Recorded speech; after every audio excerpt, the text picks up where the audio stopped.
বিএনপিকে এটা বলি, যেটুকু আপনি কন্ট্রোল করতে পারেন না ওটুকু আপনি বাদ দেন। এত বড় দল হওয়ার তো আপনার দরকার নাই। এত বড় দলই হয়েছেন, নিজের দলের লোকজনরে কন্ট্রোল করতে পারেন না। নিজের দলের লোকজনরে এখন ক্ষমতায় আসেন নাই, এখনই কন্ট্রোল করতে পারেন না। ক্ষমতায় আসলে কেমনে কন্ট্রোল করবেন? পারবেন কন্ট্রোল করতে? আমার এবার আমার বিরুদ্ধে একটা মানে ইয়ার কথা একটু সাফাই বা দোহাই দিয়ে আমাকে অনেকে বলেন যে আপনি তো ঢোলের চারিদিকে বাড়ি দেন। আপনি বিএনপিরও বললেন, ইউনূস সাহেবেরও বললেন, এনসিপিরও বললেন, জামায়াত শিবিরেও বললেন, তাহলে এখন আমরা লোকেরা কই যাব?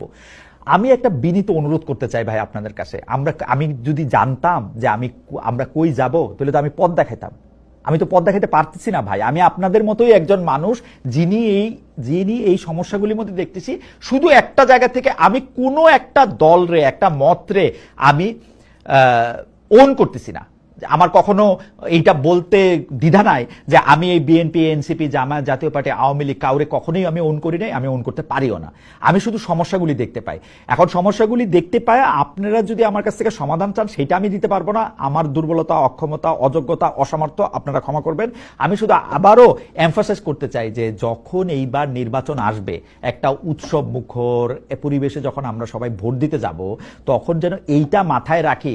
আমার ভোটটা দেওয়ার সময় যেন আমি এটা না চিন্তা করি যে আমি যদি এখন অমুককে ভোট না দিই তাহলে আমার ভোটটা পচে যাবে। আমি যদি অমুককে ভোট দেই তাহলে সে ক্ষমতা আসবে, তাইলে আমার শত্রুকে সাইজ করতে আমার পছন্দ সুবিধা হবে। ও ক্ষমতা আসলে ওর চাচাতো ভাইয়ের, তালাতো ভাইয়ের দুলা ভাই হচ্ছে আমার বন্ধু, সেই জন্য আমার একটা কাজ হবে। এইভাবে চিন্তা না করে সবচেয়ে ভালো লোক যাতে এটা মনোনয়নটা পায়, নির্বাচিত হয়, এবং নির্বাচিত হওয়ার পরে আমরা যেন তাকে প্রেসারে রাখি। আমাদের মনে রাখতে হবে যারা ভোট পায়ে এমপি, মন্ত্রী, প্রধানমন্ত্রী নির্বাচিত হবেন, বাংলাদেশের জনগণ হিসাবে আমরা হচ্ছি দেশটার মালিক, ওরা হচ্ছে কর্মচারী। আই রিপিট, সকল এমপি, সকল মন্ত্রী, প্রধানমন্ত্রী, রাষ্ট্রপতি রাষ্ট্রের কর্মচারী।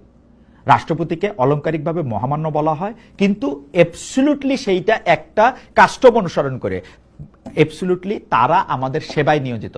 আমরা তাদের কাছ থেকে গিয়ে আমাদের পেটি লাভের জন্য যেন কোনো কিছু না দাবি করি, না চাই।